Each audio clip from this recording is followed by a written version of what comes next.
Hello, everyone, and welcome to the Flickin' Real Ghostbusters Afterlife spoiler-free review. This is an experiment. This is our first fresh out of the theater video reaction. So let me drop down this picture here. Hi, how are you? Yeah, we're doing just in the car this time and deciding whether or not to put it on the audio platform. But hey, how are you? How's everyone doing? Trying to figure out where to be on this camera.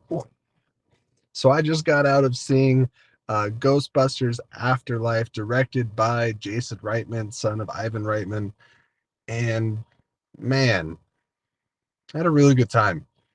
This is, of course, a spoiler-free review. I will not be getting into details, but I think a lot of people are hesitant or skeptical on seeing this movie, whether that be because it's been so long since we've had a good Ghostbusters movie, or the interest isn't really there. I thought the trailers were like they're okay. I was like, oh, I have a list. I'm always looking for reasons to get movie tickets, and so I got a movie ticket to come see Ghostbusters Afterlife, and man, the theater did not have a lot of people in it. And so I just want to kick this off right now by saying I recommend go out and see it.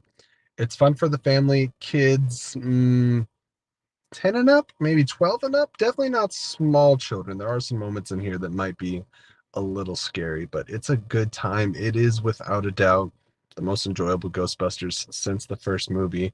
Now, disclaimer, I do not have the same reverence that many people do for the 84 film.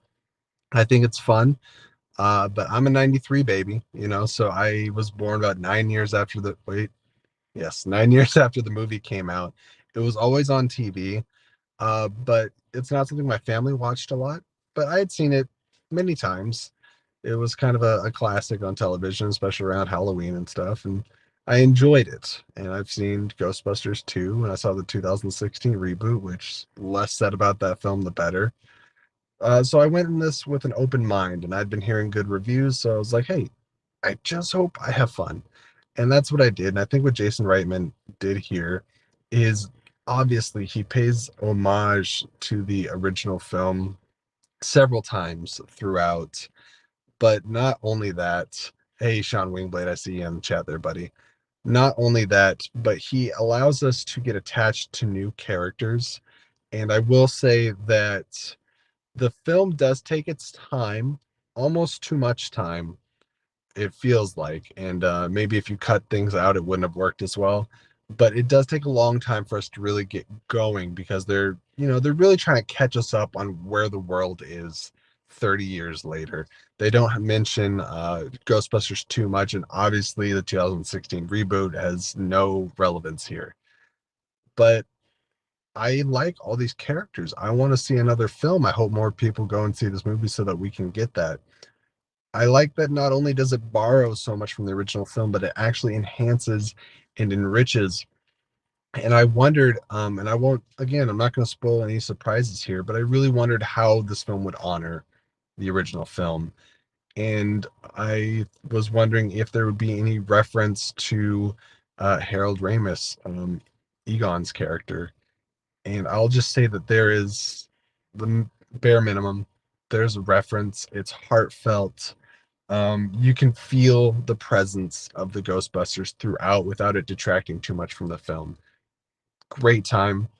Uh, I laughed. We got can't ignore Paul Rudd. Paul Rudd is fantastic in this movie. He fills the role very well. Charming. He fits the Ghostbusters franchise like a glove. Again, I would like to see him back. Carrie Coon as the mom, who you also might know from Walking Dead, I believe, and also Proxima Midnight from Infinity War and Endgame. But it's a good time. I've Other than a little bit of pacing issues, I have very few complaints about this movie. And I think online right now it's a battle of nostalgia versus like dependency on a franchise. I think it balances it really well. Doesn't lean on the original Ghostbusters a decent amount. It does, but I feel like it only enriches this film. And there's a couple winks and nods to the audience, and I think I'm gonna let them get away with this one. And really, just to kind of wrap up my feelings about it.